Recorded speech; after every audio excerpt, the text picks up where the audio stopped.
শুধু তুফানের মতো চেহারা থাকলেই তুফান হওয়া যায় না, তুফান হতে অ্যাটিটিউড, की लव स्टोरी में गॉड का क्या काम बोल मुझे। অ্যাকশন, স্পিড সব। বাংলা সিনেমার আকাশে আবার জমে উঠেছে নতুন ঝড়। আর এই ঝড়ের কেন্দ্রে ঢালিউডের মেগা স্টার শাকিব খান। কারণ শোনা যাচ্ছে তার পরবর্তী big budget cinema prince once upon a time in ঢাকাতে থাকতে পারে এক মহাগর্জন চমক। বলিউডের কিং, বাঘা ভিলেন সঞ্জয় দত্ত। হ্যাঁ বন্ধু, প্রথম শুনতে অবিশ্বাস লাগতেই পারে, কিন্তু এটাই এখন সিনেমা পাড়ার সবচেয়ে হট খবর। পরিচালক আবু হায়াত মাহমুদ এই সিনেমা ঘোষণা করার পর থেকেই একের পর এক বিস্ফোরণ ঘটছে।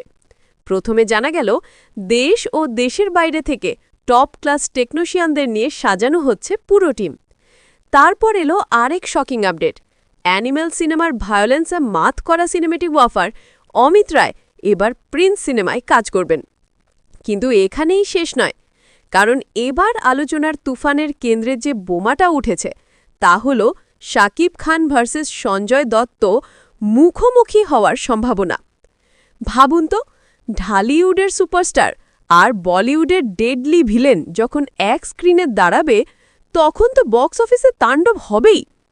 যদিও এখনও অফিসিয়ালি কিছু ঘোষণা হয়নি, কিন্তু যদি গুঞ্জন সত্যি হয় তাহলে Prince once upon a time in Dhaka হতে যাচ্ছে বাংলাদেশের সিনেমা ইতিহাসের সবচেয়ে হাই ভোল্টেজ ক্ল্যাশ, যেখানে নায়ক ভিলেনের সংঘর্ষ ছাড়িয়ে যাবে সব সীমা।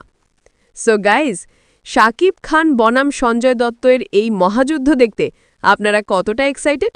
অবশ্যই কমেন্ট করে জানাতে ভুলবেন না।